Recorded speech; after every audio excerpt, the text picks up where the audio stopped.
So last கிளாஸ்ல வந்து பார்த்தீங்கன்னா எங்க விட்டோம்?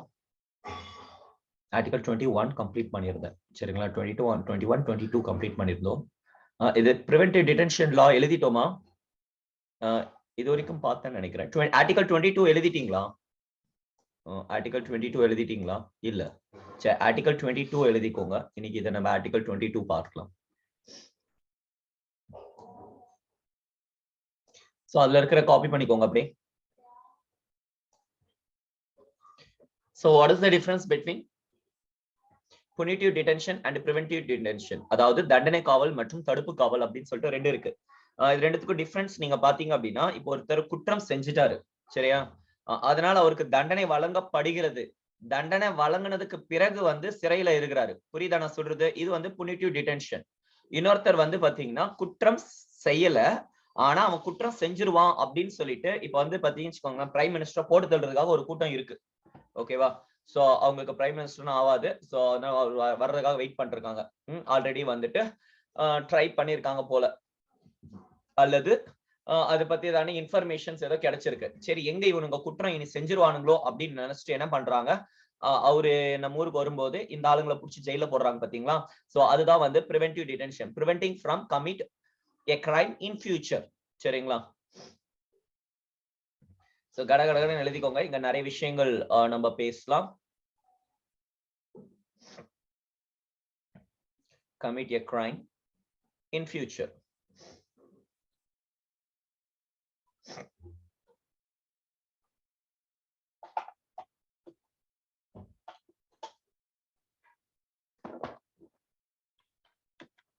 நெக்ஸ்ட் ரெண்டு பார்ட் இருக்கு. ஒன்னு ஆர்டினரி லா, இன்னொன்னு பிரிவென்டிவ் டிடென்ஷன் லாஸ் அப்படின்னு சொல்லிட்டு ரெண்டு பார்ட்டா நம்ம பிரிக்கிறோம். சரிங்களா? சாதாரண சட்டம். What is the difference between ordinary law and preventive detention law? ரெண்டுத்தையும் டிஃபரன்ஸ் பாருங்க.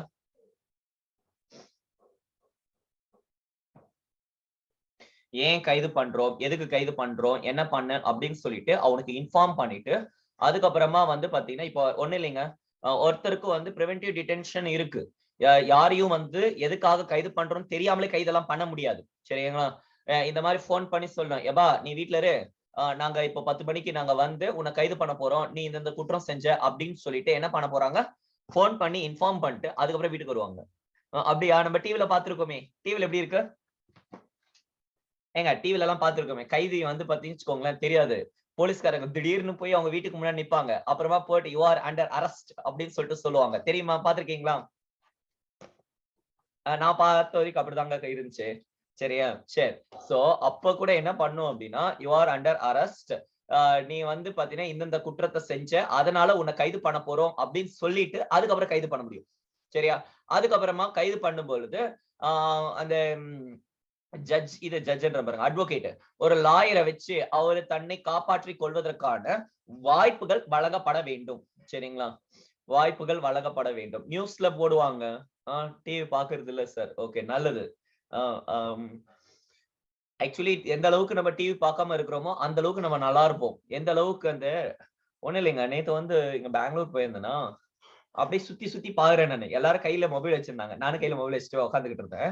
பட் என்ன பண்றாங்கன்னு பாத்துக்கிட்டு இருந்தா மேக்சிமம் எல்லாரும் பண்ணது ஒண்ணே ஒண்ணு, இங்க ஒரு வீடியோ வரும், அதை ஸ்க்ரோல் பண்றாங்க, அடுத்த வீடியோ வருது, அதை ஸ்க்ரோல் பண்றாங்க. சரிங்களா? லிசன், நோட் பண்ணிக்கோங்க, ஸ்க்ரோலிங் த வீடியோ இது வந்து மென்டல் இல்னஸ் கண்டிப்பா பாதிப்பு ஏற்படுத்தும். அப்படி ஸ்க்ரோல் பண்ணிட்டே போறது. சோ முடிஞ்ச அளவுக்கு அதை அவாய்ட் பண்ண ட்ரை பண்ணுங்க. ஸ்டார்டிங் கஷ்டமா தான் இருக்கும். அப்படிதான் இருந்துச்சு. அதுக்கப்புறமா வந்து விட்டுறலாம். சரிங்களா?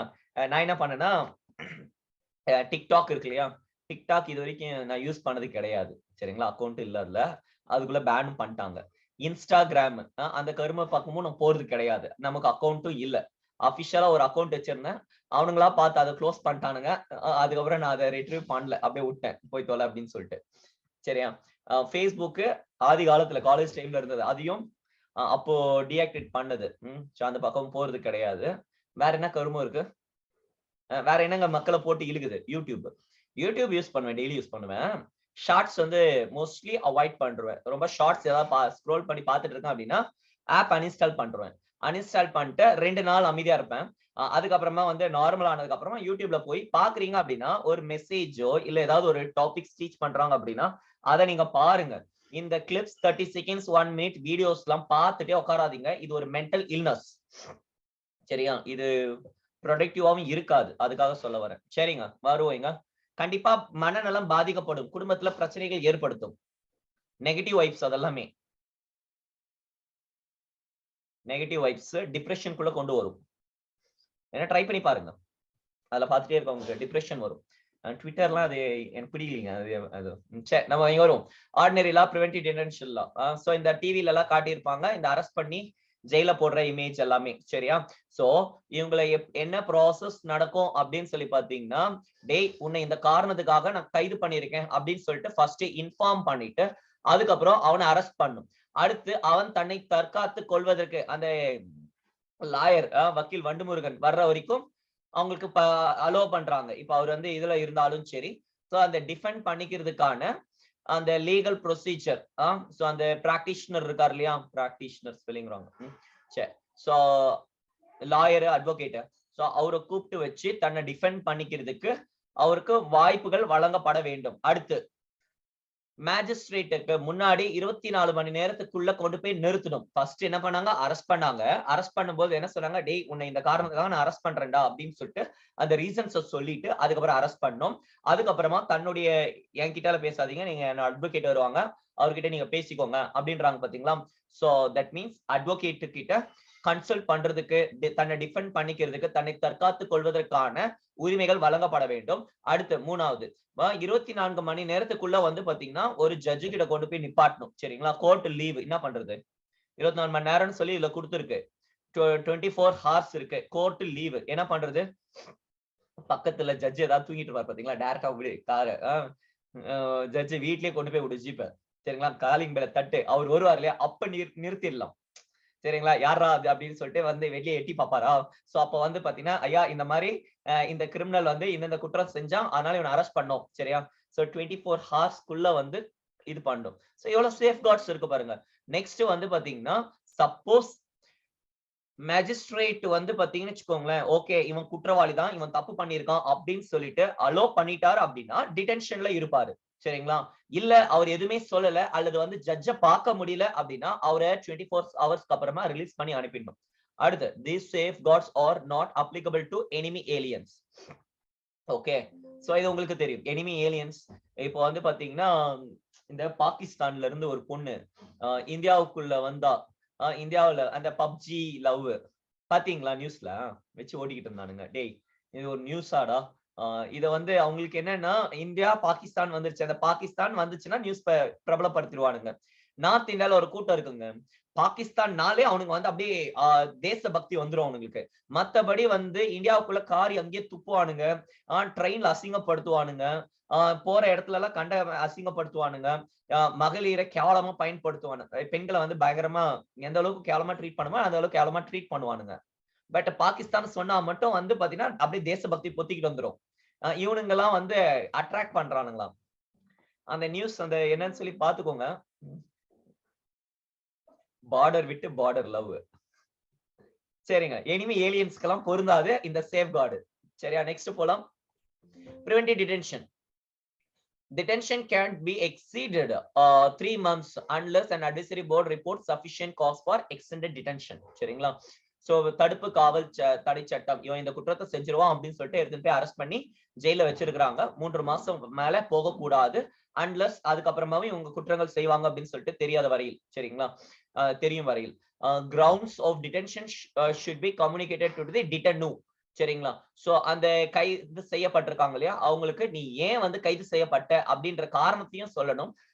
Next should be afforded an opportunity to make a representation against the detention order. So இதுவுமே அவங்களுக்கு representation in the sense a lawyer or advocate.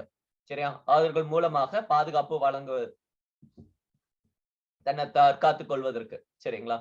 ஓகேங்க. சோ நிறைய ஆக்ட் இருந்துச்சு, மிஸ்ஸா ஆக்ட், போட்டா ஆக்ட், தடா ஆக்ட் அப்படின்னு சொல்லிட்டு. இது எல்லாத்தையுமே 1971ல கொண்டு வந்தாங்க. அதுக்கப்புறமா 1978ல ரிப்பீல் பண்றாங்க, 2002ல கொண்டு வருவாங்க, 4ல நிறுத்துறாங்க, 85ல கொண்டு வந்து 95ல கொண்டு வராங்க. இது எல்லாமே வந்து பாத்தீங்கன்னு வச்சுக்கோங்களேன், இது வந்து சரியில்லாத சட்டங்கள். சரியில்லாத சட்டங்கள்னா தேசத்துடைய பாதுகாப்புக்கு அச்சுறுத்தலை விளைவிக்கிறானுங்க அப்படின்னு சொல்லிட்டு மக்களை கூட்டு போயிட்டு ஜெயில போட்டு மிதி மிதி மிதிக்கிறது. இதுதான் இந்த சட்டம். நம்ம ஸ்டாலின் இருக்காரு பாத்தீங்களா, முதலமைச்சர் ஸ்டாலின், நம்ம ஒரு சிஎம். சோ அவர் வந்து பாத்தீங்கன்னா இந்த மிஸ்ஸா ஆக்ட்ல தான் வந்து கைது பண்ணியிருக்காங்க. சரிங்களா? சோ இன்னொருத்தர் அவரோட சொந்தக்காரரு, சரிங்களா, அவரு வந்து பாத்தீங்கன்னா இந்த மிஸ்ஸா ஆக்ட்ல தான் அடிக்கும் பொழுது அவருக்கு உயிரிழப்பு ஏற்படுகிறது. சரியா? சோ ரொம்ப கடுமையான சட்டம் இந்த மிஸ்ஸா ஆக்ட் எல்லாமே. சரியா? ரொம்ப ரொம்ப ரொம்ப கடுமையான சட்டம். எவனாவது கவர்மெண்ட்டுக்கு எகெயின்ஸ்டா பேசுறானா, இப்ப வந்து சிபிஐ ரெய்ட்லாம் விடுறாங்க பாத்தீங்களா, கவர்மெண்ட்டுக்கு எகெயின்ஸ்டா அப்படியே போது பாருங்க. அந்த மாதிரி வந்து இப்ப நசுக்குறாங்க இல்லையா, பிரஸ் எவனா பேசுறானா போட்டு தள்ளுவானுங்க. அந்த காலத்துல இந்த மாதிரி இருந்துச்சு. இந்த ஆக்ட் மூலமாவே கைது பண்ணுவாங்க. 27 நாடுகள் வந்து மோடிஜிக்கு எகெயின்ஸ்டா ஒரு தீர்மானத்தை கொண்டு வந்திருக்காங்க. இந்தியாவுல சிறுபான்மையின மக்கள், கிறிஸ்தவர்கள், முஸ்லிம்கள் இவர்கள் துன்புறுத்தப்படுகிறார்கள். அவர்களுக்கு வந்து பாத்தீங்கன்னா பாதுகாப்பு கிடையாது. சோ மீடியாவுக்கு பாதுகாப்பு கிடையாது. யாராவது ஏதாவது பண்ணானுங்க அப்படின்னா போட்டு தள்ளுறானுங்க. ஏதாவது கவர்மெண்ட்டுக்கு எகெயின்ஸ்டா ஏதாவது பேசினா கூட இது பண்றானுங்க அப்படின்னு சொல்லிட்டு. ஓகேங்க. இங்க பாருங்க.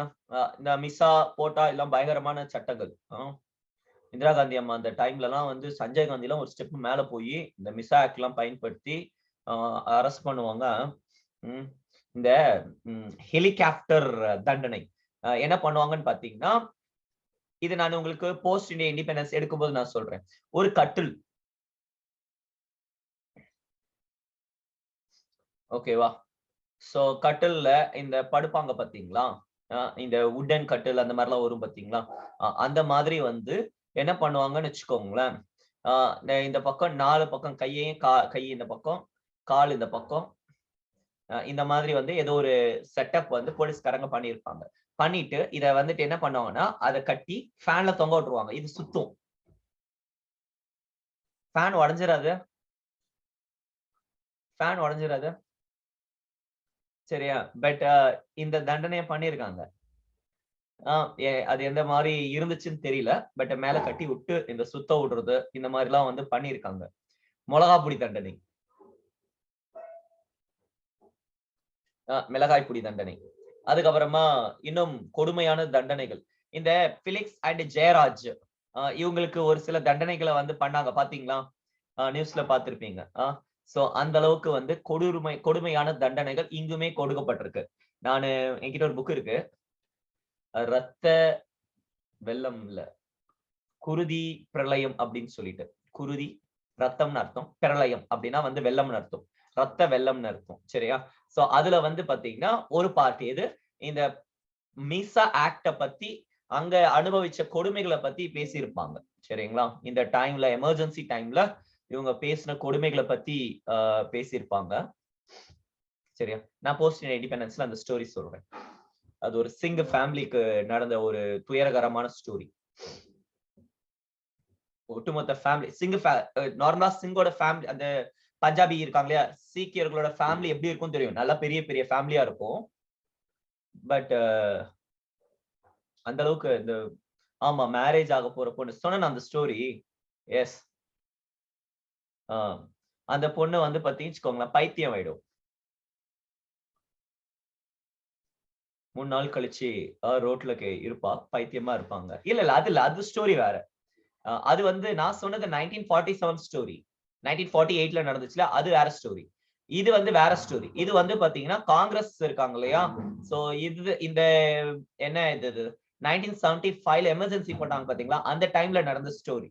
அந்த டைம் இல்ல, இதுங்க ஆபரேஷன் ப்ளூ ஸ்டார் இருக்கு இல்லையா, ஆபரேஷன் ப்ளூ ஸ்டாருக்கு அப்புறமா நடந்த ஸ்டோரி. 1984ல ஆபரேஷன் ப்ளூ ஸ்டார் பண்ணிட்டு அதுக்கப்புறமா சீக்கிய பொற்கோவில வந்து உள்ள இருந்த சீக்கிய தீவிரவாதிகள் இன்னைக்கு காலிஸ்தான் சுத்திக்கிட்டு இருக்கானுங்க பாருங்க, அப்படிப்பட்ட ஆட்கள்.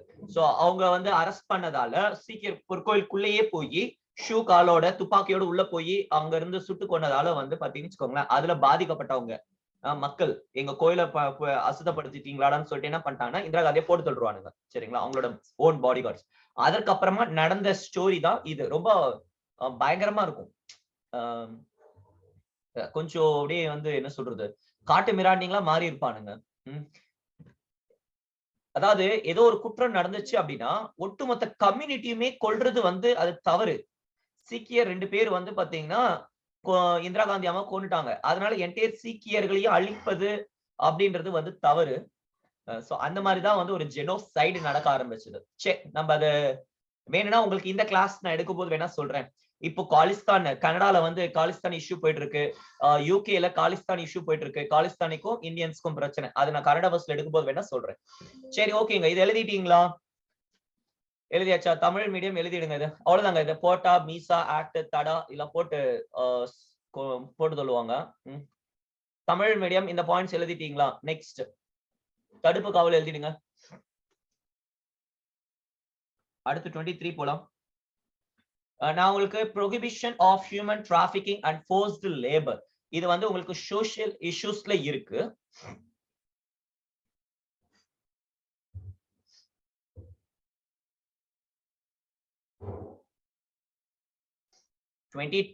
நேத்து ஸ்டார்ட் பண்ணேன். 22 தான் இன்னைக்கு ஸ்டார்ட் பண்ணேன். 21 வந்து லாஸ்ட் கிளாஸ். அப்ப லாஸ்ட் கிளாஸ் வரல. சரி, எழுதிக்கோங்க. வந்தீங்களா? அப்ப இங்க இருந்தா ஸ்டார்ட் பண்ணு. இது எழுதிட்டீங்க இல்லையா? இங்கிலீஷ் மீடியம், தமிழ் மீடியம் இது எழுதி இருப்பீங்க. கீழே வந்து இது அப்படியே எழுதிக்கோங்க. ஏங்க லீவ் போட்டீங்க, பாதியில கிளம்புனீங்க அப்படின்னா அந்த ரெக்கார்டர் செஷனை பார்த்து கம்ப்ளீட் பண்ணிடுங்க.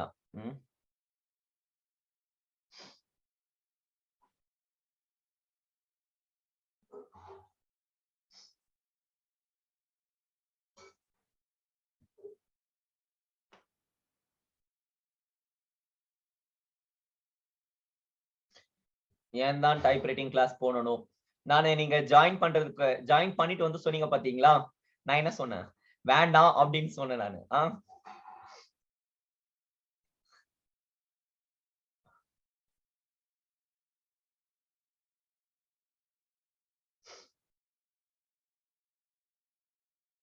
டைப் ரைட்டிங் கிளாஸ்லாம் நீங்க போன வருஷம் போயிருக்கணும். எக்ஸாம் முடிஞ்சு 1 இயர் அந்த இது நோட்டிபிகேஷன் இல்லாத டைம் ஒண்ணு வரும். சரிங்களா? சோ இந்த டைம்ல நீங்க இந்த மாதிரியான ஒர்க்ஸ் எல்லாம் நீங்க பண்ணிக்கணும். எக்ஸாமுக்கு முன்னாடி அதெல்லாம் பண்ணக்கூடாது. அந்த ஆனுவல் பிளானரை பார்த்து எல்லாத்தையும் பிளான் பண்ணிக்கணும். சரி, எழுதியாச்சா? தமிழ் மீடியம் எழுதிட்டீங்களா? அடுத்து போலாமா? சரி, தடுப்பு காவல் தடை சட்டத்தை பத்தி இன்னும் கொஞ்சம் ஸ்டோரிகள் சொல்லுகிறேன். இந்த trafficking human beings and forced labour உங்களுக்கு சோஷியல் இஷ்யூஸ்ல இருக்கு. சரிங்களா?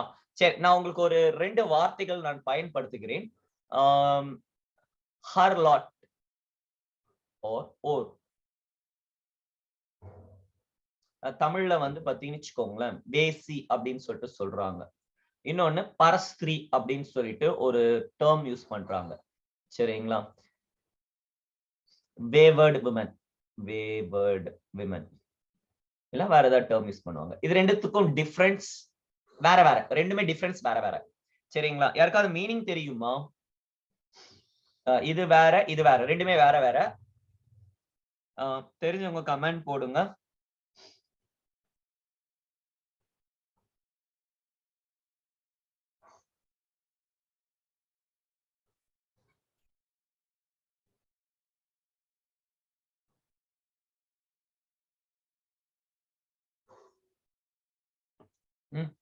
ஓகே, பேசி அப்படின்னா செல்லிங் ஹெர் பாடி. சரிங்களா? பணத்துக்காகவோ இல்ல வேற ஏதாவது ஒரு விஷயத்துக்காக சேல் பண்றவங்க. சரிங்களா? அதாவது யாருக்கு வேண்டுமானாலும் இது நெக்ஸ்ட் இது பரஸ்திரி அப்படின்றது மேரேஜ் ஆன ஒரு பொண்ணு. மேரேஜ் ஆன ஒரு பொண்ணு, பட் அவங்க ஹஸ்பண்ட விட்டுட்டு ஹஸ்பண்ட் இருக்கிறாங்க, அட் த சேம் டைம் வேற ஒருத்தவங்க கூட கள்ள காதல்ல ஈடுபடுறா பாத்தீங்களா, வேற ஒருத்தவங்க கூட எல்லாம். சோ அதுதான் பரஸ்தி அப்படின்னு சொல்லிட்டு சொல்லுவாங்க. சரி, ஓகே. இங்க நான் பேசுறது எது அப்படின்னு சொல்லி பாத்தீங்கன்னா இந்த வேசி. நான் சொல்றது புரியுதா? இது வேசி. இன்னொன்னு ப்ராஸ்டிடியூட் அப்படின்னு சொல்லிட்டு ஒரு டேர்ம் யூஸ் பண்றேன். ப்ராஸ்டிடியூட் இது வந்து பாத்தீங்கன்னு வச்சுக்கோங்களேன்,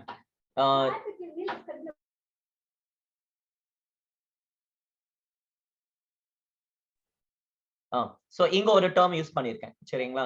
சோ ஒரு சிலர் வந்து பாத்தீங்கன்னா திருமணம் ஆகாமலே கடைசியா இந்த இருப்பாங்க பாத்தீங்களா, வேசி சரியா, வித்தவுட் மேரேஜ் ஆயிருக்காது அவங்களுக்கு. இன்னொன்னு மேரேஜ் ஆகி ஹஸ்பண்டை விட்டுட்டு போய் இந்த மாதிரி செல்லிங், இந்த மாதிரி பாலியல் தொழில்ல ஈடுபடுவாங்க. இது வந்து பாலியல் தொழில் கிடையாது. இது வந்து பாத்தீங்கன்னா அவங்க ஹஸ்பண்டோட இருக்கிறாங்க அல்லது ஹஸ்பண்டை விட்டுட்டு இருக்கிறாங்க. இவங்க வந்து பாத்தீங்கன்னா கள்ள காதல் அந்த மாதிரியான விஷயங்கள்ல ஈடுபடுறவங்க. பட் இது வந்து பாத்தீங்கன்னா ப்ராஸ்டிடியூஷன். மூணுத்துக்கு டிஃபரன்ஸ் புரிஞ்சுதா? மூணுத்துக்கு டிஃபரன்ஸ் புரியுதா? சரி, சோ இங்க நான் யூஸ் பண்ணக்கூடிய டேர்ம் என்ன அப்படின்னு சொல்லி பாத்தீங்கன்னா 1 2 இந்த மாதிரி 2 டேர்ம்ஸ் இருக்கு. ஏன்டா இதை நீ எக்ஸ்பிளைன் பண்ற அப்படின்னா, Article 23 இது prohibition of human trafficking and forced labor அப்படின்னு இருக்கு. இந்த இடத்துல human trafficking, forced labor இந்த prohibit பண்றாங்க. இப்போ ரீசெண்டா பெங்கால்ல வந்து பாத்தீங்கன்னு வச்சுக்கோங்களேன், இந்த ஹைகோர்ட் வந்து சொல்லியிருந்தாங்க, நீங்க பார்த்திருப்பீங்க, இந்த பாலியல் தொழில் தவறு கிடையாது அப்படின்னு சொல்லிட்டு சொன்னாங்க. பாத்தீங்களா? பாலியல் தொழில் தவறு கிடையாது அப்படின்னு. சோ அப்போ இந்த மூணுத்துக்கும் டிஃபரன்ஸ் நீங்க தெரிஞ்சுக்கிட்டீங்க அப்படின்னா, இங்க வந்து யார மீன் பண்றாங்க, அப்போ ஆர்டிகல் 23 பாலியல் தொழில ப்ரோஹிபிட் பண்ணுதே அப்படின்னா அது ரெண்டுத்துக்கும் டிஃபரன்ஸ் வந்து உங்களுக்கு ஈஸியா புரிஞ்சிடும். நான் சொன்ன கான்செப்ட் புரியுதா? மூணுத்துக்கு டிஃபரன்ஸ் புரிஞ்சுதா? சரி, இந்த ஒரு சில இருங்க, இதை வெயிட் பண்ணுங்க, இதை நம்ம பார்ப்போம். 21A முடிச்சிட்டோம். லாஸ்ட் கிளாஸ்ல எஜுகேஷன் முடிச்சிட்டேன். 22 பார்த்தோம் இன்னைக்கு. Punitive preventive detention சொல்லிட்டேன்.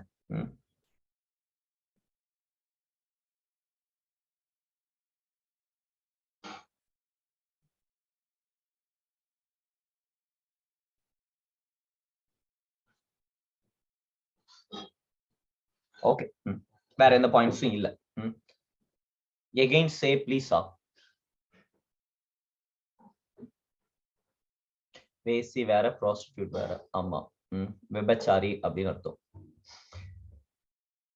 தாசியின் மகன் அப்படின்னு சொல்லிட்டு, தாசியின் மகள், தாசியின் மகன் அப்படின்னு சொல்லிட்டு அடிக்கடி நீங்க நியூஸ்லயோ அல்லது வந்துட்டு யாராவது பேச்சாளர்கள் பேசுறதையோ நீங்க பார்த்திருப்பீங்க சரிங்களா. இப்ப எச் ராஜா எச் ராஜா ஓகே, சரி விடுங்க, நான் ஒண்ணும் சொல்லல. தாசினா வேசி சரிங்களா, விடுங்க.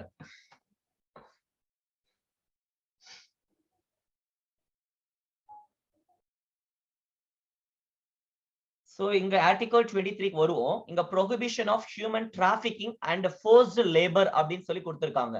அதாவது மனிதரை மனித போக்குவரத்து அப்படின்னு சொல்லிட்டு உங்களுக்கு கான்ஸ்டிடியூஷன் புக்ல டிரான்ஸ்லேட் பண்ணிருக்காங்க. மனிதரை வணிக பொருளாக்குதல் அப்படின்னு சொல்லிட்டு சரிங்களா. ஏங்க நான் இங்க இன்னொரு பாயிண்ட் கூட சொல்லணும். இந்த indecent representation of women prohibition act அப்படின்னு ஒரு சட்டம் இருக்கு. அதாவது பெண்களை வந்துட்டு இந்த இந்த வரைபடங்கள்லயோ அல்லது வந்துட்டு இந்த அட்வர்டைஸ்மெண்ட், கமர்ஷியல் அட்வர்டைஸ்மெண்ட்டுக்கு அசிங்கமாக என்ன சொல்றது, ரெப்ரசன்ட் பண்றத ப்ரோஹிபிட் பண்றதுக்கு ஒரு சட்டம் இருக்கின்றது சரிங்களா. அந்த சட்டத்தை நீங்க போய் படிச்சுட்டு வந்துருங்க. ஏன் அதை நான் படிக்க சொல்றேன் அப்படின்னா, எக்ஸாம்ல கேட்டிருக்காங்க அந்த கொஸ்டின்மே சரியா. நம்பர் 1, இங்க என்ன சொல்லுது, வணிக பொருள் ஆக்கக்கூடாது அப்படின்னு சொல்லிட்டு இந்த ஆர்டிகல் பேசுகிறது. நம்பர் 1 கான்ஸ்டிடியூஷன் பேசுகிறது. இன்டிசென்ட் ரெப்ரசன்டேஷன் ஆஃப் விமன் ஆக்ட் ஒன்னு கடுகுது. சோ நெக்ஸ்ட் வந்து என்ன பண்றாங்கன்னு பாத்தீங்கன்னா, பெண்களை அசிங்கமா அட்வர்டைஸ்மெண்ட் பண்றாங்க. இன்னைக்கு நியூஸ்ல இது ஆட்ஸ்ல வந்து பெண்களை அசிங்கமா ஆபாசமா வந்து அட்வர்டைஸ்மெண்ட்டுக்கு பண்ணப்படுறாங்களா? பாத்திருக்கீங்களா?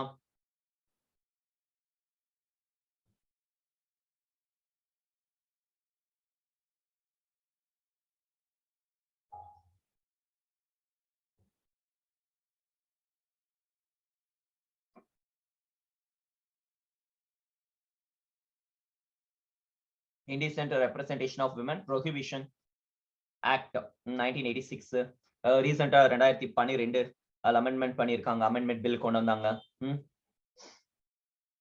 அப்போ அதுல இன்டீசென்ட்டா ரொம்ப அருவருக்கிற அளவுக்கு வந்து பாத்தீங்கன்னு வச்சுக்கோங்களேன், பெண்களை வந்துட்டு ரொம்ப கேவலமா இருக்கும் அந்த ஆக்ட்ரஸ் எல்லாம். சரியா? சோ இந்த மாதிரி பண்றாங்களே, அப்ப அது ஆக்ட் ப்ரோஹிபிட் பண்ணுதா இல்லையா? இது என்னுடைய கேள்வி. சரிங்களா? நான் வேணா படிக்கிறேன் பாருங்க. Prohibit the publication or distribution of any material by any means which contains indecent representation of women. சரிங்களா? அத வந்து prohibit பண்ணுதுன்னு சொல்லி கொடுத்திருக்காங்க. 1986 prohibition of publication or sending by post of books, pamphlets, etc. containing indecent representation of women அப்படின்னு சொல்லிட்டு சொல்லியிருக்காங்க. இது எல்லாத்தையும் prohibit பண்ணுதுன்னு.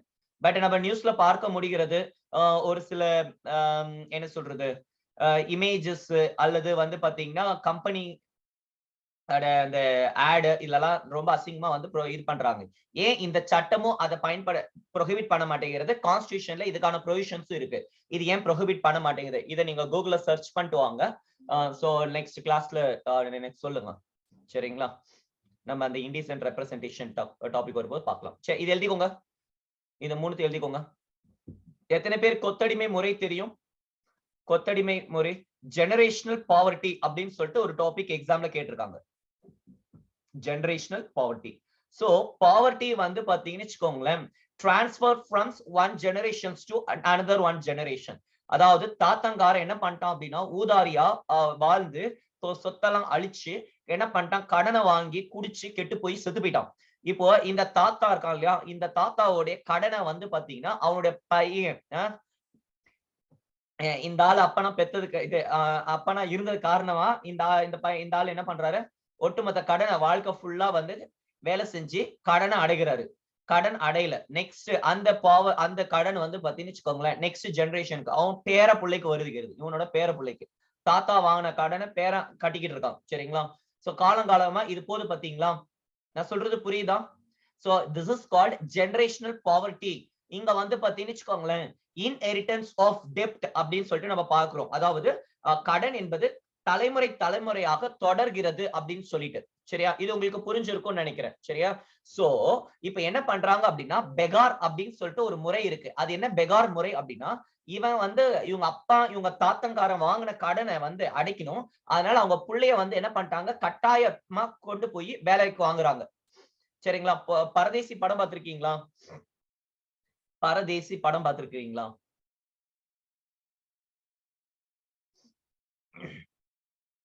அதர்வாது ஆக்சுவலி நான் படம் பார்ப்பதை நிறுத்திட்டேன். சரிங்களா? நான் படம் பார்க்க மாட்டேன். ஐபிஎல் மேட்ச் கூட பார்க்க மாட்டேன். சரிங்களா? லாஸ்ட் ஐபிஎல் தான் லாஸ்ட் ஓவர் இந்த ஒரு ஓவர் பார்த்தேன். சரிங்களா? அந்த சிஎஸ்கேயும் யாரு கூட நடந்துட்டு இருந்துச்சு மேட்ச். சரி.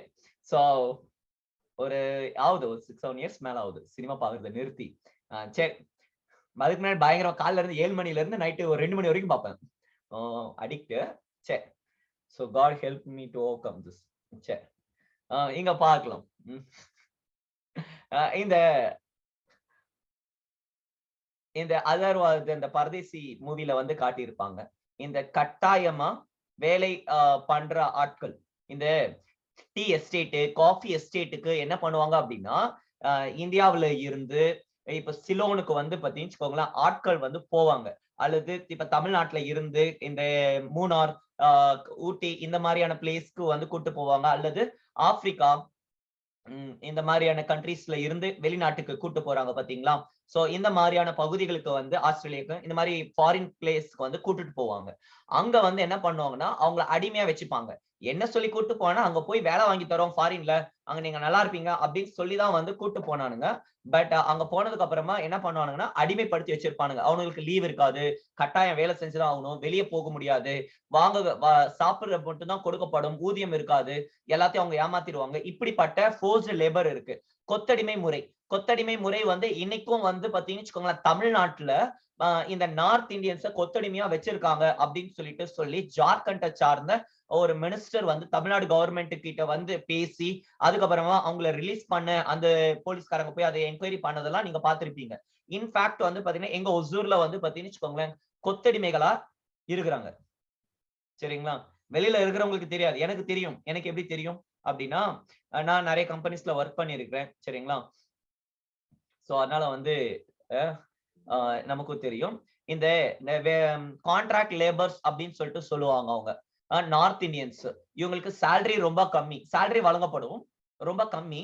இவங்களை வந்து பாத்தீங்கன்னா வெளியே வந்து அனுப்ப மாட்டாங்க, வெளியே எங்கேயா போறாங்க அப்படின்னு அனுப்ப மாட்டாங்க. அவங்களுக்கு இருக்கக்கூடிய அந்த ரூம் அந்த காம்பவுண்டுக்குள்ள மட்டும் தான் அவங்க இருப்பாங்க, வெளியே கூட அனுப்ப மாட்டாங்க. சரிங்களா? ரொம்ப கம்பெனில இருந்தே மேன் பவர் சப்ளையர்ஸ் அப்படின்னு சொல்லிட்டு இருப்பாங்க. சோ அவங்க என்ன பண்ணுவாங்க அப்படின்னா இப்படிப்பட்ட ஆட்களை வந்துட்டு ரெக்ரூட் பண்ணி சேலரின்னு சொல்லி ரெக்ரூட் பண்ணிட்டு என்ன பண்ணுவாங்கன்னா இந்த கம்பெனிஸ்க்கு வந்து அனுப்புவாங்க. இப்ப கம்பெனில இருந்து 12,000 ரூபாய் பே பண்றாங்கன்னு வச்சுக்கோங்களேன். இவங்க என்ன பண்ணுவாங்கன்னா 8,000 ரூபாய் மட்டும் தான் அவங்களுக்கு கொடுப்பாங்க. சோ 4,000 ரூபாய் வந்து ரூம் ரெண்ட், சாப்பாடு அது இதுன்னு சொல்லி நிறைய இப்போ அதுக்கு போய் ஒரு 2,000 ரூபாய் போகுதுன்னு வச்சுக்கோங்க, இங்க ஒரு 3,000 ரூபாய் ஆட்டி போட்டுப்பானுங்க. இவங்களுக்கு வந்து 5,000 ரூபாய் 6,000 ரூபாய் அப்படிதான் கொடுப்பாங்க. இப்படி வந்து அவங்க லீவ் இருக்காது, வெளியே போகாது, இந்த மாதிரி நிறைய டார்ச்சர் பண்றவங்களா இருக்கிறாங்க. சரிங்களா? சோ சப்போஸ் அதுல இருந்து யாராவது எஸ்கேப் ஆகி போயிட்டாங்க அப்படின்னா அவனை போட்டு அடிச்சு அப்புறமா இழுத்துட்டு வருவாங்க. அதை பார்த்து யாருமே வந்து வெளியே போக மாட்டாங்க. இந்த மாதிரியான நிலைமைகள் சில வருடங்களுக்கு முன்பு நான் பார்த்திருக்கின்றேன். சரிங்களா? சோ இந்த மாதிரியான பிரச்சனைகள்லாம் இருக்கின்றது. சரியா? நம்ம இங்க வருவோம். சோ இததான் என்ன சொல்றாங்க, பெகார் அப்படின்னு சொல்லிட்டு ஒரு முறை இதுக்கு முன்னாடி இருந்துச்சு பயன்பாட்டுல. சரிங்களா? ஜெனரேஷனா அந்த பாவர்ட்டி போயிட்டு இருந்தது. இப்ப அத வந்து தடை பண்றாங்க. புரிஞ்சுதா? இப்ப அந்த முறையை வந்து தடை பண்றாங்க இன்னைக்கும். ஆனால் கொத்தடிமைகள் என்பது இருக்கின்றது. சோ பெகார் முறை பார்த்துக் கொள்ளுங்கள். நெக்ஸ்ட் இந்த ஆர்டிகல் 23 வந்து வேற என்ன சொல்லுது? ஒன்னு பெகாரை வந்து ப்ரோஹிபிட் பண்ணுது. நெக்ஸ்ட் வந்து பாத்தீங்கன்னா இந்த ஃபோர்ஸ்ட் ப்ராஸ்டிடியூஷன், இப்போ வந்து பெண்களை வந்து பாலியல் தொழிலுக்கு வந்து பாத்தீங்கன்னு ஈடுபடுத்துறாங்க. சோ மெஜாரிட்டியா எனக்கு தெரிஞ்ச வரையில் வந்து எப்படிப்பட்டவங்க போய் மாற்றாங்க அப்படின்னா மணி. நெக்ஸ்ட் தான் வந்து இந்த லவ் ஜிஹாத். லவ் ஜிகாத்லாம் ட்ரூவான்னு கேட்டீங்கன்னா என்ன கேட்டீங்கன்னா நான் ட்ரூன்னு சொல்லுவேன். லவ் ஜிகாத்லாம் இருக்கு. சரிங்களா? லவ் ஜிகாத்லாம் பொய் எல்லாம் சொல்ல முடியாது. லவ் ஜிகாத் இஸ் மித் எல்லாம் சொல்ல முடியாது. ஏன்னா அதுக்கான ப்ரூஃப்மே வந்து பாத்தீங்கன்னு வச்சுக்கோங்களேன் இருக்கு. நீங்க கூகுள்ல வந்து லவ் ஜிகாத் இல்ல யூடியூப்ல எங்க சார் ஒருத்தர் கூட பேசியிருக்காரு. சரிங்களா? சோ லவ் ஜிகாத் பத்தி ஃபுல் டீடைல்ஸ்மே பேசியிருக்காரு பெரிய இன்ஸ்டிடியூட்ல இருந்து. சரியா? சோ இந்த மாதிரி நீங்கள் பேசலாம். அடுத்து வந்து ஒரு சில போலீஸ் ஆபீசர்ஸ் பேசியிருக்கிறாங்க லவ் ஜிகாத் பத்தி. சரியா? சோ அதனால வந்துட்டு முடிஞ்ச அளவுக்கு பேரண்ட்ஸ வந்து ரெஸ்பெக்ட் பண்ணீங்க. அப்படி ஏங்க இருக்கிறதுல பிலீவ் பண்றதுக்கு ஓரளவுக்கு நல்ல ஜீவன்கள் அப்படின்னா பேரண்ட்ஸ். ஓகேவா? நம்ம நல்லதுக்கு தானே எல்லாத்தையும் பண்றாங்க. சோ என்ன ஆயிட போகுது, ஒரு சிலர்ல தான் கொஞ்சம் முரண்டு பிடிச்சுக்கிட்டு இருப்பாங்க. அதை நம்ம படிக்கும் போது அவங்களுக்கு சொல்லி கொடுத்து வளர்க்கணும் பேரண்ட்ஸ். நம்ம அவங்களை வளர்க்கும் போது அவங்கள நம்மளும் வளர்த்து விடணும். பட் என்ன கேட்டீங்கன்னு வச்சுக்கோங்களேன், பேரண்ட்ஸ் இருக்கிறது ஒரு சப்போர்ட். நேத்து ஒரு மெசேஜ்ல சொல்லிட்டு இருந்தாங்க, பேரண்ட்ஸ் இந்த குடும்பம் இருந்துன்றது ஒரு சப்போர்ட் அப்படின்னு சொல்லிட்டு சொல்லியிருந்தாங்க. என்னன்னா இல்ல அப்படின்னா உங்களுக்கு பாதுகாப்பு இல்லாம போயிருக்கும், எப்பவோ சீரழிஞ்சு போயிருப்ப. இந்த பேரண்ட்ஸ் இருப்பது வந்து பாத்தீங்கன்னு வச்சுக்கோங்களேன் இருக்கிறனால தான் உங்களுக்கு ஒரு பாதுகாப்பு அப்படின்னு சொல்லிட்டு அந்த மெசேஜ்ல அவர் எடுத்துட்டு இருந்தாரு. அவர் சொன்னது 100% ட்ரூ. ஓகேவா? இது நீங்கள் பாருங்கள். இப்ப ஆணும் ஆணும் பெண்ணும் பெண்ணும் திருமணம் பண்ணிக்கிட்டு ஒரு குழந்தையை தத்தெடுத்துக்கிட்டு வளர்க்குறாங்க. சரிங்களா?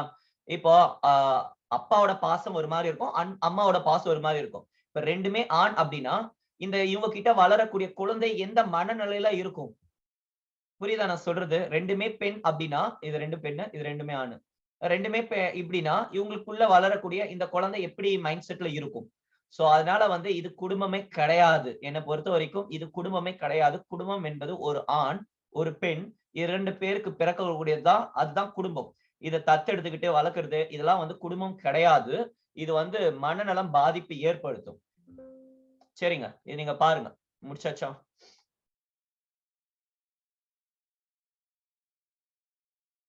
எழுதிட்டீங்களா?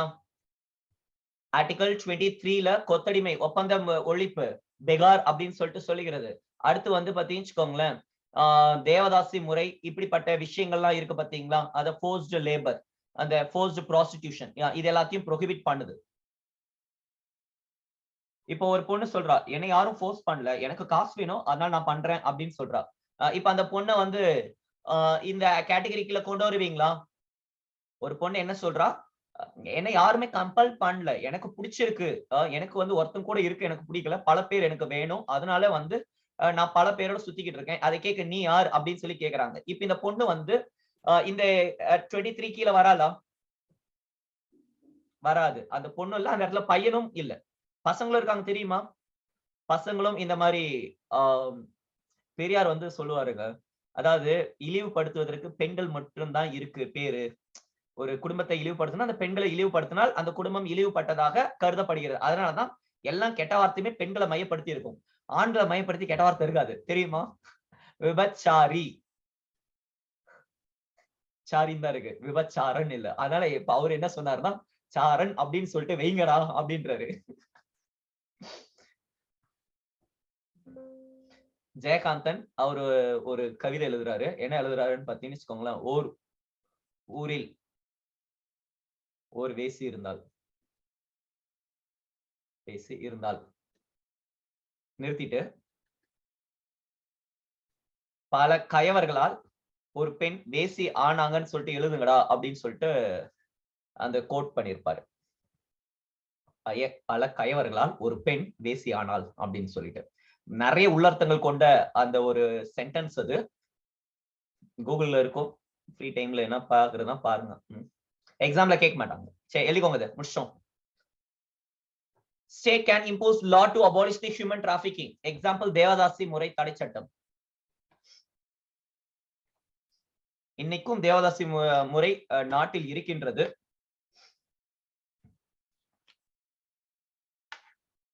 எனக்கு சண்டே கிளாஸ் எடுத்த வாத்தியாரு ரொம்ப பிடிக்கும் அந்த அங்கிள்.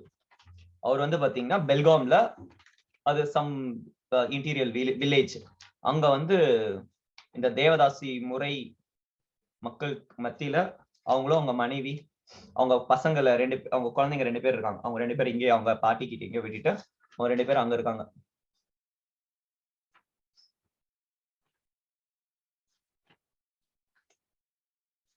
எவ்வளவோ சொல்லி பாக்குறாங்க. கேட்க மாட்டேங்கிறாங்களாம். நல்லா வந்து இவர் சொல்றதெல்லாம் ஊன்னு சொல்லிட்டு கேக்குறாங்களாம். 1 hour உட்காந்து கேட்டுட்டு அதுக்கப்புறமா நாளைக்கு எங்க போலாண்டி அப்படின்னு சொல்லி கேக்குறாங்களாம். இவர் அழுந்துட்டாரு சொல்லும்போது.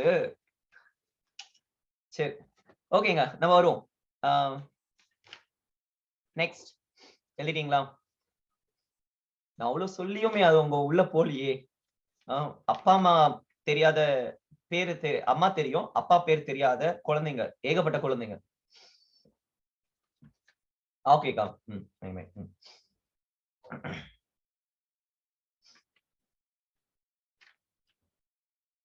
எழுதிட்டீங்களா? நெக்ஸ்ட் போலாமா? ஆர்டிகல் 24 போலாம். 23ல வேற எதுவும் இல்லை. முக்கியமானது பாயிண்ட்ஸ் இது போதும். மத்தெல்லாம் நம்ம சோஷியல் இதுல பாத்துப்போம். சரிங்களா? ஒண்ணு வந்து பாத்தீங்கன்னா பெகார் அப்படின்னு சொல்லி கொடுத்துட்டேன். Forced labour. நெக்ஸ்ட் வந்துட்டு அந்த டிராபிகிங் இன் ஹியூமன் பீயிங்ஸ் இருக்கு இல்லையா? இதுல வேற என்ன சொன்ன? தேவதாசி முறை. அதாவது ஹியூமன் டிராபிகிங் தேவதாசி, அதாவது ஃபோர்ஸ்டு ப்ராஸ்டிடியூஷன், அது எல்லாத்தையும் நீங்க யூஸ் பண்ணிக்கோங்க. இங்க ஃபோர்ஸ்டு ப்ராஸ்டிடியூஷன் அந்த டேர்ம் என்ன நோட் பண்ணிக்கோங்க. எக்ஸாம்ல கேட்கலாம்.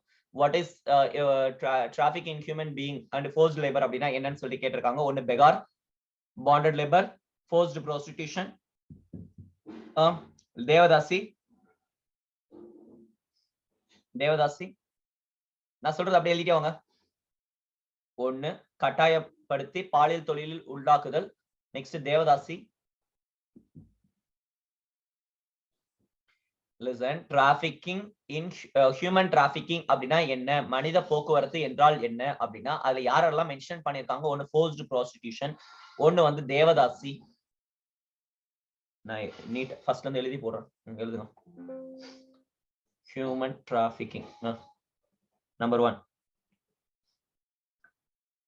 selling and buying of men, women, children. அதாவது மக்களை சேல் பண்ணுவாங்க தெரியுமா? இப்ப இருக்கா மக்களை சேல் பண்றது? ராஜஸ்தான்ல பேட்டி எடுத்துட்டு இருக்காங்க. என்ன பண்ணிருக்காங்கன்னா 2 குழந்தைகள், 2மே பெண் குழந்தைகள். சரிங்களா? 2 பெண்களையுமே சேல் பண்ணிட்டாங்க. திருமணத்துல சேல் காசு கொடுத்து அந்த பெண்களை வந்து வாங்கிக்கிட்டு அந்த பெண்களை திருமணம் பண்ணிக்கிறாங்க. அட்லீஸ்ட் வந்துட்டு ஒரு 30-35 வயசுல இருக்கிற பசங்க வந்து அது 15-16 சைல்டுங்க, 16 வயசு. சரிங்களா? அந்த மாதிரி பெண்களை வாங்கிக்கிட்டானுங்க அப்படின்னா கூட ஓகே அப்படின்லாம். எல்லாம் கிழட்டு பசங்க, வயசான தாத்தாங்க. அப்படிப்பட்டவங்க அந்த 20 வயசு 19-18 வயசு பொண்ணுங்களை வந்து வாங்கிக்கிட்டு அவங்க வந்து மேரேஜ் பண்ணிக்கிறாங்க. சரிங்களா? நம்ம நாட்டுல இன்னைக்கும் இருக்கின்றது. Selling and buying of men, women, child. இது வந்து மேரேஜ் பண்ணிக்கிறதுக்காக வந்து வாங்குறாங்க. அடிமையா வச்சுக்கிறதுக்காகவும் வாங்குறார்கள். சரிங்களா? அடிமையா வச்சுக்கிறதுக்காக வாங்குறார்கள். இன்று அநேகர் வந்து திருமணம் பண்றது எதற்காக அப்படின்னா, அந்த பெண்ணை வந்து வீட்டுக்காரியா இல்ல வேலைக்காரியா வச்சுக்கிறதுக்காக.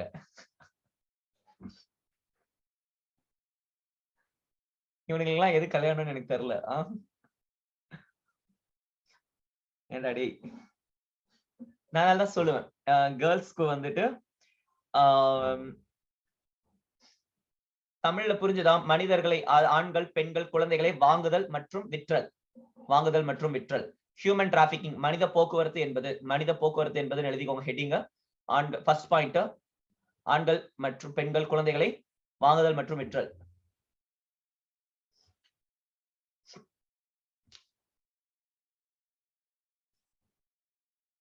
பினான்சியல் இண்டிபெண்டன்ட்ன்றது ரொம்ப ரொம்ப மஸ்ட். யாருக்கும் பயப்படணும்ன்ற அவசியம் இருக்காது. சொந்த கால்ல நம்ம நினைக்கலாம். யாரும் நம்மள வந்து ரெஸ்பெக்ட் கொடுப்பானுங்க. ஒரு பெண்ணை வந்துட்டு நல்லா சம்பாதிக்கிறான்னு வச்சுக்கோங்களேன். யோசிச்சு பாருங்க, 1 லட்சம் ரூபாய் சம்பாதிக்கிறீங்க.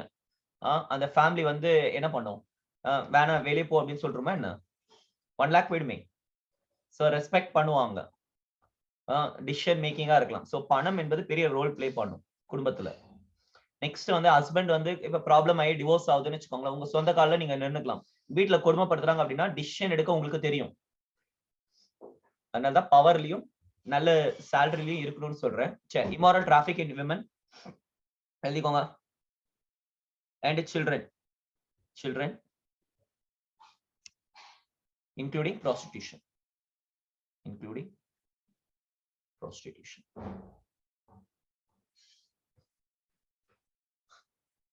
குழந்தைகள், பெண்கள் மீதான மனித போக்குவரத்து, அதாவது ஹைஃபன் போட்டுட்டு பாலியல் தொழில். Next third devadasi. Fourth slavery. Human trafficking already பார்த்திருக்கோமா கரண்ட் அவர்ஸ்ல? அது வந்துகிட்டே இருக்குங்க. சோஷியல் இஷ்யூஸ் டாபிக்ல எடுத்திருக்கேன் நான் ஹியூமன் டிராபிகிங். உங்களுக்கு ஒன்னும் எடுக்கல, அந்த டாபிக் நான் எடுப்பேன். பெண்களை தனித்தனியா பிரிக்க போறேன். பெண்களை வந்து வயசுக்கு ஏத்த மாதிரி பிரிக்க போறேன். ஒண்ணு குழந்தைகள், இன்னொன்னு வாலிபர்கள், இன்னொன்னு முதியவர்கள்.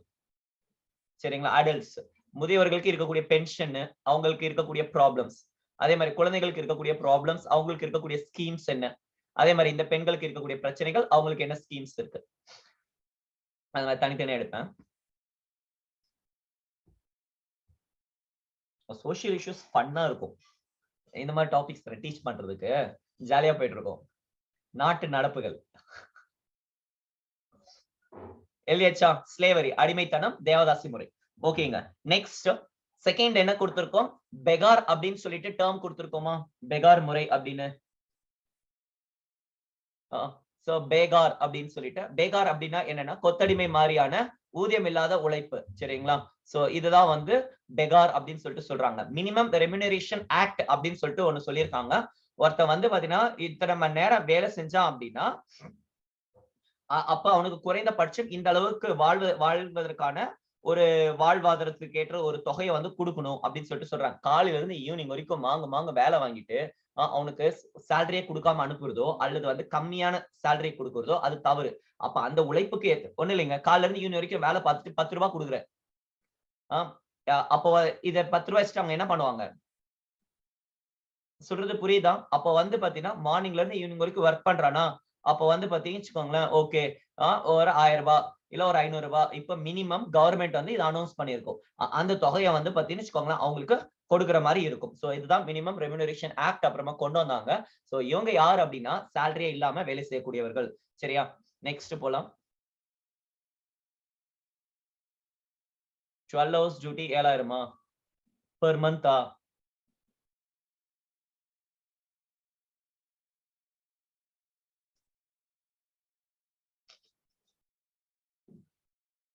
ஒன் டேக்கு எவ்வளவு விழுது? 1 ஹவருக்கு எவ்வளவு விழுது? கால்குலேட் பண்ணி சொல்லுங்க. 4 நாள் லீவா?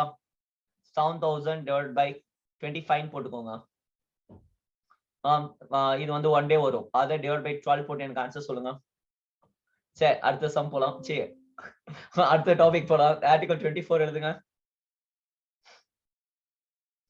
ஏங்க உங்களுக்கு இந்த ஏரியாவுல என்ன கொடுத்திருப்பாங்கன்னா நிறைய அந்த bonded labour abolition act, minimum wages act 1948, bonded labour system abolition act 1976, அப்புறமா ஈக்குவல் ரெமுனரேஷன் ஆக்ட் 1976, இப்படிப்பட்ட சட்டங்கள்லாம் இருக்கு. இது எல்லாத்தையும் நான் சோஷியல் இஷ்யூஸ்ல நான் சொல்றேன். டிபிஎஸ்பில லைட்டா நம்ம டிஸ்கஸ் பண்ணுவோம். இங்க எதுவுமே வேண்டாம், எல்லாத்தையும் சோஷியல் இஷ்யூஸ்ல நம்ம படிச்சுக்கலாம். நெக்ஸ்ட் பார்க்கலாம். நெக்ஸ்ட் வரும் prohibition of child labor in factories, hazardous industries, 14 years of age of years. நான் 14 வயசுல வேலைக்கு போயிருக்கேன் ஃபேக்டரியில. நானும் சைல்டு லேபர் தான். சரி நம்ம இங்க வருவோம்.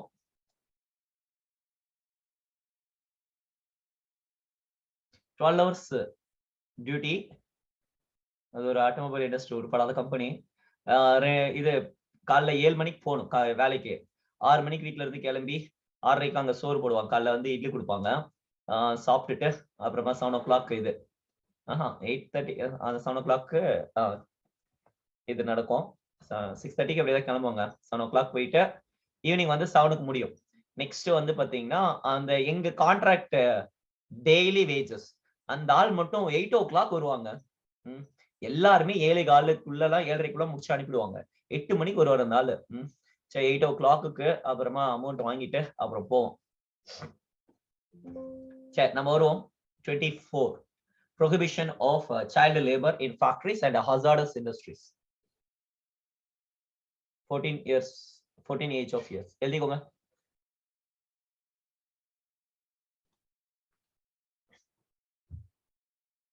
அன்று 120 ரூபாய் 12 ஹவர்ஸ்க்கு. 1 ஹவருக்கு எவ்வளவு விழுந்திருக்கு பாருங்க.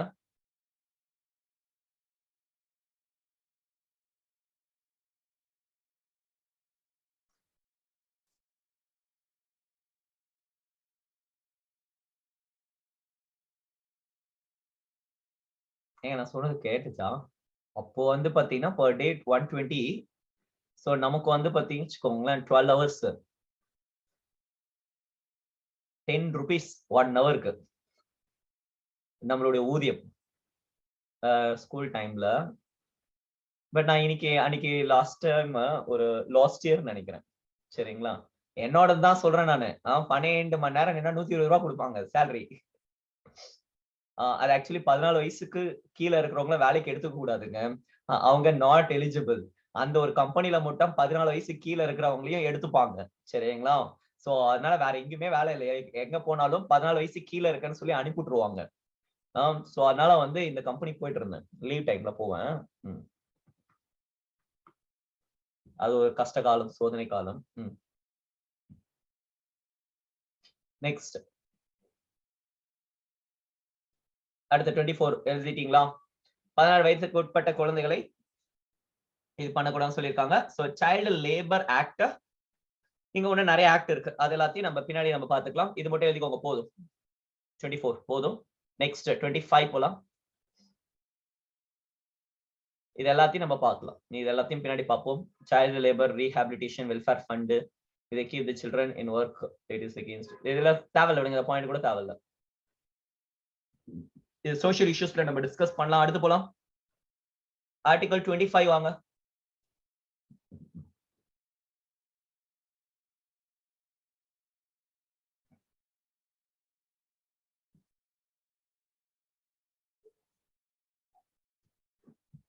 நம்ம கிளாஸ்க்கு கூகுள் FB ஆட்ஸ் எல்லாம் கொடுக்கலாம். கொடுக்கலாம். அது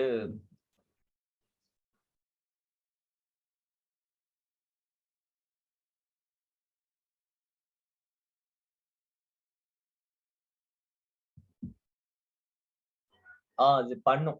கொஞ்சம் ஒர்க் இருக்கு, முடிச்சுட்டு அதுக்கப்புறம் பண்ண வேண்டியது. எழுதிடுங்க, இதை முடிச்சிடலாம். Right of freedom of religion, மத சுதந்திரம், ஆர்டிகல் 25 to 28.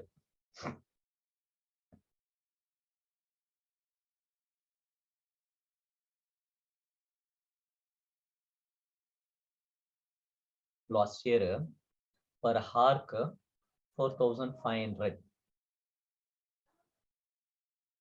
5,000 பே பண்ணாங்க. எனக்கு அதுதான் யோசிக்கும் போது எங்க இருந்த நானு அது 1 ஹவருக்கு நான் சொல்ல வரேன். 1 ஹவர் இந்த ஒரு கிளாஸ்க்கு ஒரு இதுக்கு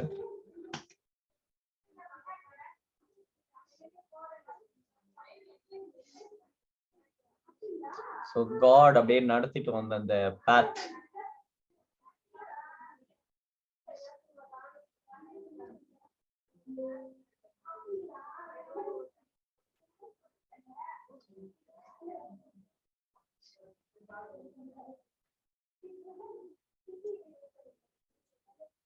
எழுதியாச்சா?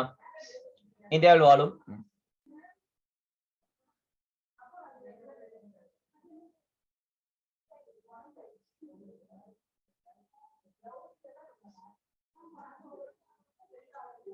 கூகுள், இன்ஸ்டா ஆட்ஸ் அது தெரியும். எஸ் நம்ம பண்ணாம வச்சிருப்போம். ஆக்சுவலி கொஞ்சம் ஒர்க் இருக்கு, அதை முடிச்சிட்டேன் அப்படின்னா அப்புறம் ஃப்ரீ ஆயிடுவேன். அதனால இது எழுதிடுங்க.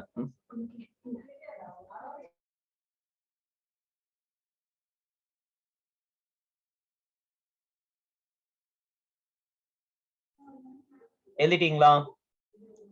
ஓகேங்க. இது என்ன, வாட் இஸ் திஸ் அப்படின்னு சொல்லிட்டு சொல்றேன். Freedom of conscience and free profession practice propagation of religion அப்படின்னு சொல்லிட்டு சொல்றாங்க. நம்பர் 1 ஃப்ரீடம் ஆஃப் கன்சைன்ஸ் அப்படின்னா என்ன அப்படின்னா இன்னர் ஃப்ரீடம் ஆஃப் an இண்டிவிஜுவல்னு சொல்றாங்க. உள்ளுணர்வு. இப்போ என்னுடைய விருப்பத்தின் அடிப்படையில் என்னுடைய மனசாட்சியின் அடிப்படையில் நான் என்ன வேணா ஃபாலோ பண்ணலாம். சரிங்களா? இப்ப நேர்த்தி கடன் இருப்பது, இல்ல ஃபாஸ்டிங் இருப்பது, இல்ல நான் ஏதாவது ஒரு மனசாட்சியின் அடிப்படையில் இது பண்றது, இப்படிப்பட்ட விஷயங்கள் வந்து நம்ம என்ன வேணா பண்ணலாம். அவங்களோட ஓன் இண்டிவிஜுவல் இன்னர் ஃப்ரீடம் கொடுத்து இருக்காங்க. நீங்க என்ன வேணாலும் உங்க மத அடிப்படையில நீங்க பண்ணுங்க அப்படின்னு சொல்லிட்டு சொல்லியிருக்காங்க. Right to profess. இப்ப நான் ஒரு மதத்தை வந்து ஃபாலோ பண்றேன், அந்த மதத்தை வந்து உங்ககிட்ட நான் சொல்றேன். சரிங்களா? இப்ப இது சரியா தவறா? இது சரியா தவறா?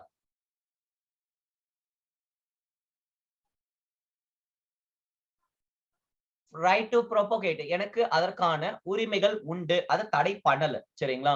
Right to profess. இப்போ வந்து பாத்தீங்கன்னா இந்த கம்யூனிஸ்ட் கண்ட்ரீஸ்ல இப்ப இந்த நார்த் கொரியால எல்லாம் வந்து பாத்தீங்கன்னா பைபிள் வச்சிருந்தீங்க அப்படின்னு வச்சுக்கோங்களேன், போட்டு தள்ளுவானுங்க. ராக்கெட் லான்ச்சர் வச்சு கொண்டுருவானுங்க. கம்யூனிஸ்ட் கண்ட்ரில பைபிள் வச்சிருந்தீங்க உங்க வீட்டையே வந்து பாத்தீங்கன்னு வச்சுக்கோங்களேன், என்ன பண்ணுவாங்க, ரஷ்யா, சைனா அங்கெல்லாம் வந்து என்ன பண்ணாங்க வச்சுக்கோங்களேன், புல்டோசரை கொண்டு வந்து வீட்டை இடிப்பானுங்க, அரெஸ்ட் பண்ணுவாங்க. நீங்க கிறிஸ்டியன் அப்படின்னு சொல்லிட்டு சொல்லிட்டீங்க அப்படின்னா, ஏன்னா அது கம்யூனிஸ்ட் நாடு. சரிங்களா? கிறிஸ்டியன் சொல்லிட்டு டிக்ளேர் பண்ணீங்க அப்படின்னா உங்களை புடிச்சு அரெஸ்ட் பண்ணுவாங்க. என்ன சொல்லுவாங்கன்னா, நீ வந்து மறுதளிக்கணும். அதாவது என்ன உங்க ஓன் ஃபெய்த்தை வந்துட்டு நீ வந்து டினவுன்ஸ் பண்ணணும். நீங்க வந்து அதை வந்து கிடையாது, காட் இல்ல அப்படின்னு சொல்லிட்டு நீ சொல்லணும். ஸ்டாலின் அப்புறம் இந்த இவங்க இருக்காங்க இல்லையா, இந்த கம்யூனிஸ்ட் கொள்கையை நீங்க ஏத்துக்கணும் அப்படின்னு சொல்லிட்டு சொல்லணும் அப்படின்னு சொல்லிட்டு கட்டாயப்படுத்துவாங்க. சரிங்களா? சோ இந்த இடத்துல அவங்க தன்னுடைய ஓன் ஃபெய்த்தை வந்து டிக்ளேர் பண்றதுக்கான உரிமைகள் மறுக்கப்படுகிறது சொன்னாங்க அப்படின்னா போட்டு சொல்லுவாங்க. கரெக்டா? இன்னைக்கு மிடில் ஈஸ்ட் முஸ்லிம் கண்ட்ரீஸ்ல எப்படி இருக்கு, அவங்களோட ஓன் ஃபெய்த்தை வந்து டிக்ளேர் பண்ண முடியல, ரைட் டு ப்ரொபகேட் பண்ண முடியல அவங்க. சரிங்களா? தலை வெட்டிடுவானுங்க.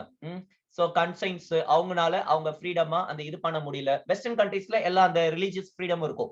பட் இந்த மிடில் ஈஸ்ட்ல அந்த முஸ்லிம் கண்ட்ரீஸ்ல இது ஒரு பிரச்சனைகள் இருக்கின்றது. சரிங்களா? உங்களுக்கு தெரியும் அது. பிளாஸ்பமி அதெல்லாம் சொல்லி தூக்கில போட்டுருவானுங்க. சரியா? சரி. சோ இங்க என்ன சொல்றாங்க, ஒன்ஸ் ஃபெய்த்தை வந்து ஓப்பனா கன்ஃபஸ் பண்றது. புரிஞ்சுதா? Right to profess. நான் சொல்றது புரியுதா? அவங்க நான் இந்தந்த மதத்தில் இருக்கின்றேன், இதை நான் வைத்திருக்கிறேன் அப்படின்னு சொல்லிட்டு சொல்றாங்க.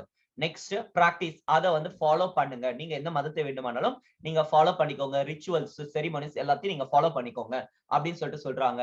Transmission or dissemination of one's belief to others. மற்றவர்களுக்கு கூட இதை நீங்க பரப்புங்க. இப்ப கிறிஸ்டியன் மிஷனரிஸ், அதே மாதிரி வந்துட்டு இப்ப ஹிந்துஸ்ல மிஷனரிஸ் இருக்காங்க தெரியுமா? ஹிந்துஸ்ல மிஷனரிஸ் இருக்காங்க தெரியுமா? நெத்தியில நாமம் போட்டுக்கிட்டு, சரிங்களா, மொட்டை அடிச்சுட்டு இங்க வரைக்கும் குடிமி இருக்கும், அல்லது நெத்தியில நாமம் போட்டிருப்பாங்க, இந்த பிரவுன் கலர் ட்ரெஸ் போட்டிருப்பாங்க, வேஷ்டி அந்த கட்டியிருப்பாங்க. பாத்திருக்கீங்களா? கையில வந்து பகவத்கீதையோட ஹரே ராமா ஹரே கிருஷ்ணா பாட்டு பாடிக்கிட்டு அவங்க வந்து பாத்தீங்கன்னு வச்சுக்கோங்களேன், பகவத்கீதையோட அவங்க என்ன பண்ணுவாங்க, வீடு வீடு இங்க கூட வந்திருக்காங்க. இப்ப நம்ம ஊர்லயே இருக்கு. பட் வெஸ்டர்ன் கண்ட்ரீஸ்ல உங்களால பார்க்க முடியும். நிறைய கண்ட்ரீஸ்ல வந்து பாத்தீங்கன்னா அந்த மாதிரி ஹிந்து மிஷனரிஸ். சரிங்களா? எஸ், இஸ்கான் டெம்பிள் இருப்பாங்க பாத்திருக்கீங்களா? அவங்க நிறைய இடத்துல வந்து ப்ரீச் பண்றவங்க இருக்கிறாங்க, பாத்திருக்கோம். சோ அப்போ வந்து transmission or dissemination of one's belief to others. Next இன்னும் நிறைய சத்குரு இருக்காரு. சோ நெக்ஸ்ட் வந்து பாத்தீங்கன்னா நித்தி இருக்கிறாங்க. இப்படிப்பட்ட ஆட்களும் இருக்கிறார்கள். நித்யானந்தா இவங்களுமே வந்து பாத்தீங்கன்னா மத குரு, அவங்களுடைய மதத்தை வந்து ப்ரொபகேட் பண்றாங்க. One's belief to other. சரிங்களா? Right to propagate. இதற்கான உரிமைகள் இங்கு வழங்கப்படுகிறது. சோ இந்த பாயிண்ட்ஸ்ல ஏதாவது டவுட் இருக்கா? சோ இதுல உரிமைகள் வழங்கப்படுகிறது. சோ ஆனால் எனக்கு வந்து மற்றவர்களுக்கு சொல்லக்கூடிய உரிமை இருக்கே அப்படின்னு சொல்லிட்டு கட்டாயப்படுத்தி அவங்கள டார்ச்சர் பண்ற அது கூடாது. சரியா? ஏமாத்த கூடாது. டார்ச்சர் பண்ணி மிரட்டி அப்படிலாம் கூடாது. சோ என்ன சொல்றாங்க? பிலீஃப். நான் பசியா இருக்கேன், இந்த இடத்துல எனக்கு சோறு போட்டாங்க. சரிங்களா? இன்னொருத்தனை என் கூட இருக்கிறவனுக்கு பசியா இருக்கிறான். டேய் அங்க போன சோறு எனக்கு போட்டாங்கடா அப்படின்னு சொல்லிட்டு நான் சொல்றேன். இதுதான் வந்து இந்த transmission or dissemination of one's belief to other. Simple டேர்ம்ல இருந்து சொல்றேன். புரிஞ்சிருக்கும்னு நினைக்கிறேன். சொல்லாமலும் இருக்கலாம், பட் அது நல்லது கிடையாது. பசியில சாப்பிட்டோம் அப்படின்னு சொல்லிட்டு இருக்கலாம். சரிங்க, வருவோம். Right to manage religious affairs. So first article இது 25 ஆர்டிகல் முடிச்சிட்டோம். 26 பார்க்கிறோம். Right to manage religious affairs. So establish and maintenance of institution for religious maintenance of religious institutions பாத்துக்கோங்க. சரிங்களா? சரி, இதோட நான் பேசி நான் முடிக்கிறேன். சரிங்களா? Right to manage its own affairs in matters of religion. சரி, ஓகேங்க. இங்க இருந்து எது வரைக்கும் இருக்கு? எக்ஸ்ட்ரா பாயிண்ட் இருக்கான்னு பாக்குறேன். எக்ஸ்ட்ரா பாயிண்ட் இல்ல அப்படின்னா டக்கு டக்குன்னு முடிச்சுட்டு போறேன்.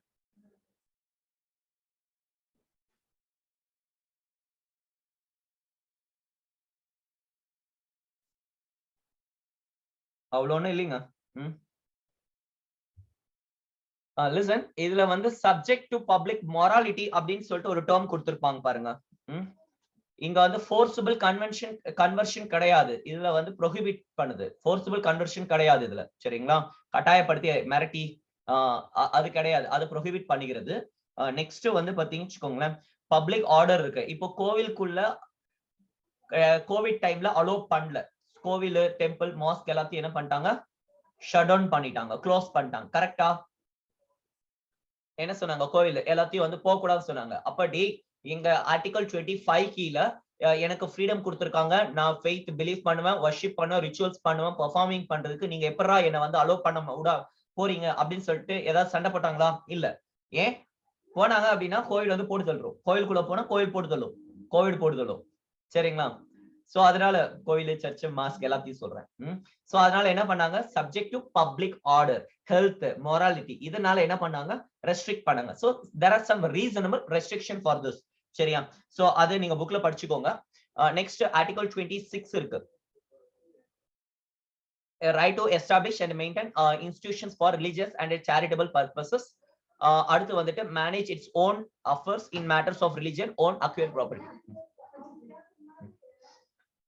சோ என்ன பண்றீங்கன்னா, வீட்ல உங்க புக்ல பாத்துட்டு இந்த நோட்ஸையும் பார்த்துட்டு ஆர்டிகல் 29 வரைக்கும் பார்த்துட்டு இந்த 30 வரைக்கும் எழுதிட்டு வந்துருங்க.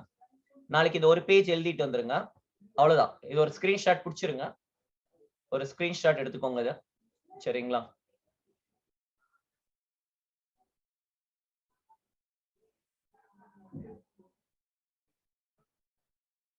ஓகேவா?